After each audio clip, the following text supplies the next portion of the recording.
Et on en vient donc à cette dernière partie, un quart d'heure pour débattre. Celui qui va vous apporter la contradiction constitue pour vous d'ailleurs un angle d'attaque dans cette campagne des régionales. Il s'agit de l'un des représentants de la liste LR UDI Modem, tête de liste en Loir-et-Cher. Si la droite et le centre-droit remportent cette élection, eh bien, il sera premier vice-président de la région centre. Cette personne, eh bien, il s'agit de vous, Guillaume Pelletier. Bonsoir. Bonsoir.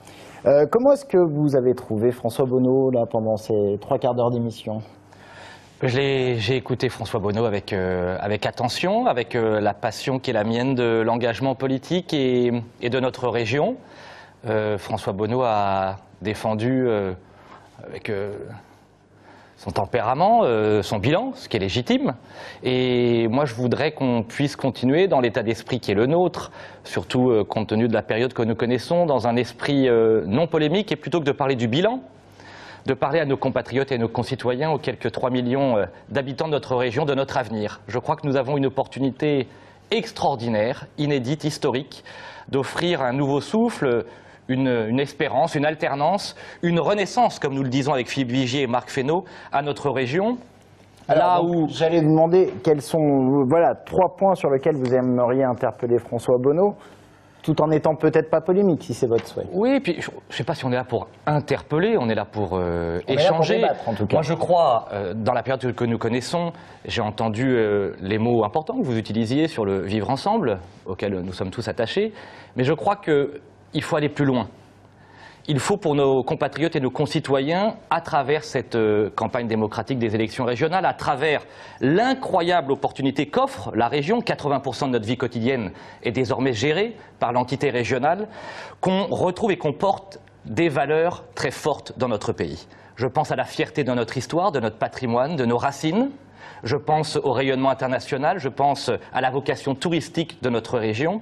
Et je crois qu'on peut échanger, débattre là-dessus, parce qu'aujourd'hui nous sommes très en retard, très isolés par rapport à nos voisins dans d'autres régions, et que nous avons une opportunité, alors que des millions de touristes vont venir dans notre pays encore l'année prochaine et dans les prochaines années, l'opportunité de créer des grands événements. L'une des propositions que nous faisons avec Philippe Vigier et Marc Fesneau, dans l'unité qui est la nôtre, de notre campagne, c'est un grand spectacle populaire qui permettrait à la région Centre-Val de Loire d'être enfin connue dans l'Europe entière et dans le monde entier. Un Puy du Fou de la région Centre.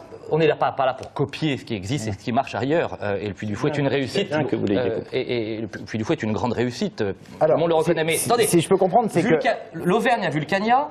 Poitou-Charentes a le Futuroscope, les Pays de la Loire ont le Puy du Fou. Je crois que l'un des grands enjeux pour notre région, pour créer... Mais vous savez que la région à Chambord, vous savez que la région à Chaumont, vous savez que la région à Cheverny, vous savez que la région a ce magnifique parc zoologique. C'est assez extraordinaire que vous alliez chercher des modèles ailleurs et que vous n'ayez pas comme premier mouvement la prise en compte de ce que nous sommes. Est-ce que vous savez, je suis de Loir-et-Cher. Est-ce que vous avez été cette année à Chambord? Est-ce que vous avez été au zooparc de Beauval? Est-ce que vous rencontrez leurs dirigeants et leurs responsables? Chambord, par exemple, a un nombre de visiteurs bien inférieur au rayonnement qui devrait être le sien. Je vais vous donner 2 chiffres, si vous connaissez votre bilan aujourd'hui. 9 millions de touristes environ en région Centre-Val de visiteurs. Oui, on peut parler des virgules si vous voulez. En région Centre-Val de Loire cette année. 8 millions de nuitées. Nous sommes l'une des seules régions de France où le nombre de nuitées est inférieur au nombre de touristes. Pourquoi? Parce que malgré notre potentiel magnifique, dont je suis fier, au nom de l'histoire et du patrimoine de notre région, nous avons été incapables, et eux-mêmes le disent, les dirigeants de Chambord, de Chaumont et de tant d'autres choses, d'incarner ce rayonnement. On va laisser peut-être François Bonneau. Là-dessus, c'est important, ce problème de nuitées. Il y a 10 ans, le nombre de nuitées était de 2,2 pour les touristes qui venaient en région. Aujourd'hui, il est de 5,7. Pourquoi? Eh bien parce que les grands sites, 19 puis maintenant 21 grands sites, parce que la Loire à vélo, parce que nous avons construit dans cette région quelque chose d'assez exceptionnel, il faut que vous le preniez en compte, qui s'appelle nature et culture, l'exceptionnelle rencontre. Et je vous assure, ça marche. Ça marche avec 1 million d'utilisateurs de la Loire à vélo. On a fait un travail qui est, vous parliez d'international, qui est reconnu par la presse britannique comme une des plus belles expériences de ces 10 dernières années. La Loire à vélo, c'est un succès considérable. Les réseaux des châteaux, des parcs et des jardins, nos PNR du Perche, nos PNR de la Brenne, je vous assure, on est aujourd'hui sur un axe de développement touristique extraordinaire. Il y a une vraie différence. Très en phase avec l'attente de nos concitoyens. Je n'ai absolument pas dit le contraire. Il y a une vraie différence entre vous et nous. c'est que vous me parlez de votre bilan, vous me parlez d'hier, vous me parlez d'aujourd'hui. Très bien, on est d'accord et on est fiers de tout ça. Parce que vous parlez des autres régions et je vous invite à regarder ce qui se passe ici. Ce qui me préoccupe pour ma génération, mais aussi pour tous ceux qui habitent notre région, c'est d'apporter un avenir et une espérance dans ces temps sombres et difficiles. Ça passe par une nouvelle politique touristique, ça passe par un grand événement, un rayonnement international, ça passe aussi, autre question dont nous pourrions débattre, par la réhabilitation du patriotisme, et entre autres du patriotisme économique. Et on peut échanger sur ce sujet.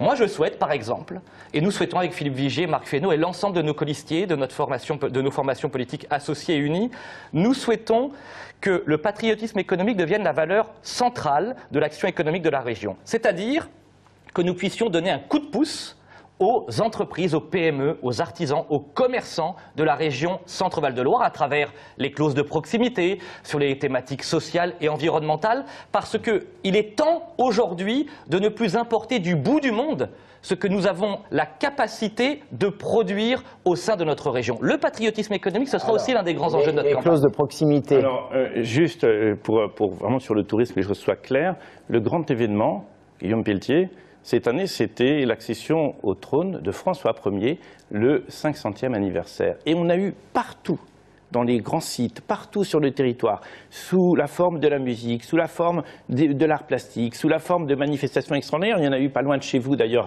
à Romorantin, j'y suis allé. Il y en a eu également à Amboise, etc. On a eu des manifestations d'exception. Donc, moi je vous invite véritablement à réfléchir à cette idée qu'il ne faut pas chercher à importer et à casser les choses qui existent. On a un formidable élan au niveau du tourisme. On a un jeu d'acteurs qui est extraordinaire. Sur le patriotisme économique et les clauses de proximité. Sur le patriotisme et les clauses de proximité. On ne va pas faire non plus l'ensemble du débat sur le tourisme. Nous avons aujourd'hui dans les marchés publics, la possibilité d'introduire des clauses sociales. Une entreprise qui prend ou qui ne prend pas un certain nombre de personnes en situation d'insertion sera ou non considérée dans les marchés publics. Nous avons la possibilité d'apporter des clauses qui sont environnementales. Nous avons la possibilité environnementale, ça veut dire que lorsqu'il n'y a pas un déplacement considérable de l'entreprise, on fait des économies. Et nous le faisons et il faut le faire chaque jour davantage. Là-dessus, je crois que nous nous rejoignons. Il faut absolument renforcer. Mais j'irai plus loin. Il faut que, notamment nos PME, j'en discutais il y a très peu de temps à l'Assemblée générale des chambres de métiers, il faut que nos PME puissent se regrouper plus qu'elles ne le font aujourd'hui pour faire valoir leur potentiel en commun dans des marchés publics où elles pourraient être encore plus présentes. J'y crois vraiment et il faut, sur le patriotisme économique, que les filières de l'agriculture, de l'horticulture et de l'élevage puissent s'organiser pour répondre aux enjeux de la restauration collective. C'est l'un des grands enjeux. Je suis très heureux d'ailleurs. Je me souviens qu'avant l'été, comme sur le patriotisme, comme sur ce grand spectacle populaire sur le plan touristique que je propose, nous avons proposé que notre région devienne la première région de France au nom de notre patrimoine agricole pour les circuits de proximité. C'est-à-dire que les écoles primaires en lien avec les mairies, que les collèges en lien avec les départements, que les lycées, mais aussi les EHPAD, les cliniques privées, les hôpitaux publics et toute la restauration collective de nos entreprises puissent s'approvisionner à hauteur de 50% auprès des agriculteurs de notre région. C'est fondamental que nous puissions incarner et porter une nouvelle énergie. Un nouveau souffle. On a décidé de le faire avec Philippe Vigier et Marc Fesneau parce que d'abord nous avons considéré... C'est très bien, mais ça n'est pas nouveau. Non mais c'est pas nouveau, ça n'existe pas. Ça existe pleinement. Non, ça existe ici ou là, ça n'existe pas.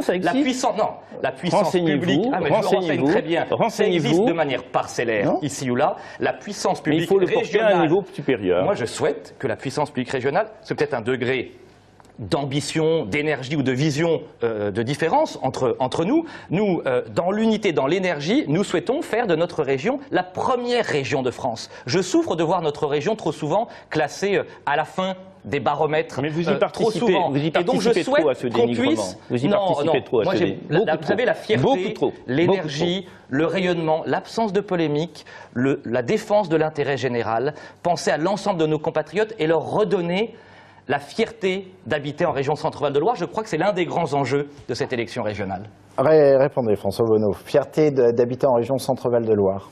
Comment est-ce qu'on crée cette fierté, justement? C'est une superbe région qui sera demain une des régions les moins peuplées, mais qui peut être une région véritablement forte à quelques conditions.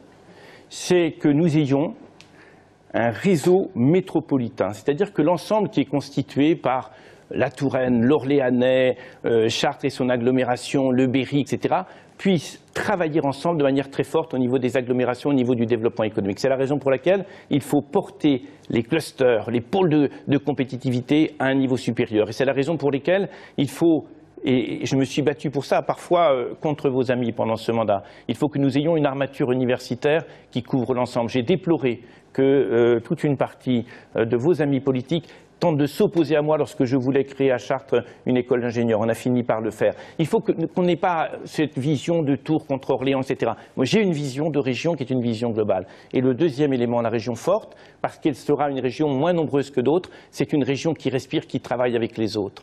Nous avons la chance d'avoir une très grande région européenne qui s'appelle l'Île-de-France. On peut à partir de là avoir une impulsion économique tout à fait intéressante. Nous avons la chance d'avoir la Loire et de la partager avec des régions voisines, atouts touristiques considérables. Nous avons la chance d'avoir dans cette région de très beaux pôles industriels. Je pense à l'aéronautique, je pense à la cosmétique, je pense à la pharmacie, je pense à l'énergie, qui sont forts dès lors que nous travaillons avec les autres. Donc la feuille de route de la majorité régionale à partir du 14, ce sera une feuille de route de développement de l'interrégionalité. Les coopérations interrégionales, moyen de surmonter le fait que le centre reste tout seul. Est-ce que... Moi, en écoutant François Bonneau, j'ai l'impression que François on est obligé de s'unir avec les autres pour être campagne régionale. Vous et vos amis depuis 17 ans, vous ne l'avez la vie de la pas fait. région. Moi, je pense, franchement, et sans esprit polémique, on ne peut pas prétendre faire demain ce qu'on n'a pas su faire hier pendant 17 ans.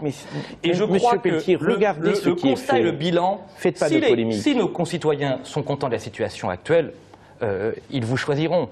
S'ils pensent qu'on peut faire beaucoup mieux, beaucoup plus, qu'il faut choisir des nouveaux visages, de nouvelles énergies, de vrais poids politiques, parce qu'avec Philippe Vigier, nous avons à la fois un parlementaire d'expérience, un homme enraciné. Un cumul extraordinaire, vous avez raison, c'est le cumul le plus important qui soit, et c'est totalement contraire aux valeurs de la démocratie. Aujourd'hui, nos concitoyens ont envie d'un président disponible, qui est sur le terrain, qui est à leur côté, et pas un l'absence de poids politique qui fut le vôtre fut un handicap pour notre région, et qu'avec Philippe Vigier, avec Marc Fesneau, avec l'ensemble aussi de la famille des Républicains, nous allons pouvoir, avec énergie, nous démultiplier pour défendre notre région. Oui, à travers des coopérations interrégionales. Aujourd'hui, nous sommes isolés. Nous nous souhaitons, et depuis déjà un an, nous travaillons avec Valérie Pécresse, avec Bruno Retailleau, avec Laurent Wauquiez, avec François Sauvadet, qui j'espère eux aussi incarneront l'alternance.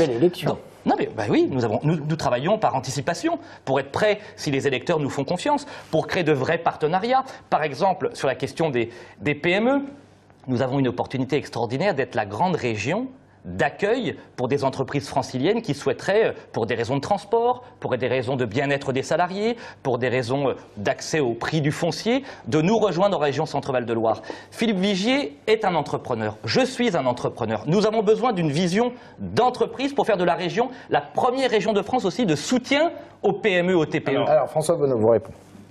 Répondre non, mais vous dire que chef d'entreprise que je connais bien, aujourd'hui, ils écoutent les discours, mais ils ont aussi envie de réalité. Et la réalité, c'est pour les PME, comment, par la formation, on prépare les qualifications dont ils ont besoin, dont ils auront besoin, et comment on les aide à aller dans l'innovation pour les produits et les services de demain. Et je puis vous assurer que nous avons beaucoup travaillé. C'est la raison pour laquelle, en dehors de tout discours, je m'engage pour la période qui vient à multiplier par 2 20 millions de plus pour l'innovation dans les PME, parce que c'est central.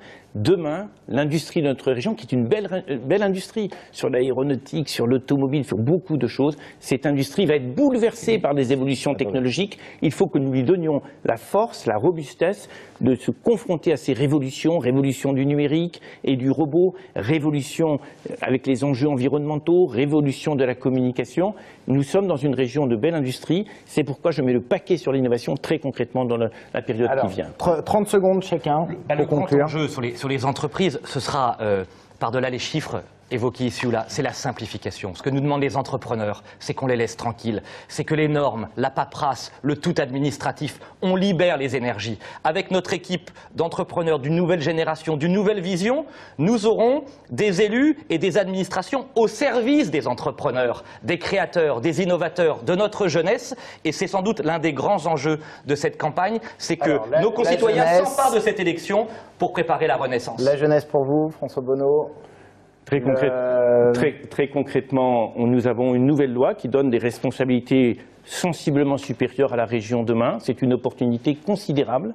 C'est dommage que ça n'ait pas été soutenu par vos amis politiques. Et ça va faire de la région un lieu pivot pour le développement économique. Et je fais de ce pivot quelque chose qui se jouera dans la proximité des territoires et des entreprises, et nous allons déconcentrer encore plus au plus près des entreprises pour l'innovation, pour l'international, pour la formation, pour les aides aux entreprises au plus près des entreprises. Une question pour terminer, si vous êtes battu en décembre prochain, est-ce que vous resterez conseiller régional ? Je n'envisage pas cette situation. Je mène un combat pour porter l'avenir de ma région. Nous avons engagé de très belles choses. Quand on a été président, est-ce qu'on peut rester conseiller régional? C'est un peu la question. Je travaille pour rester président. Vous ne répondez pas. Donc. Avant de se laisser, on va découvrir les autres listes qui sont en compétition dans le cadre de cette élection. Elles sont au nombre de 8, vous les voyez à l'écran. Merci de nous avoir suivis. Très bonne soirée sur notre antenne. On se retrouve pour le prochain Grand Oral des Régionales 2015 avec Philippe Vigier, votre candidat, Guillaume Pelletier. Très bonne soirée.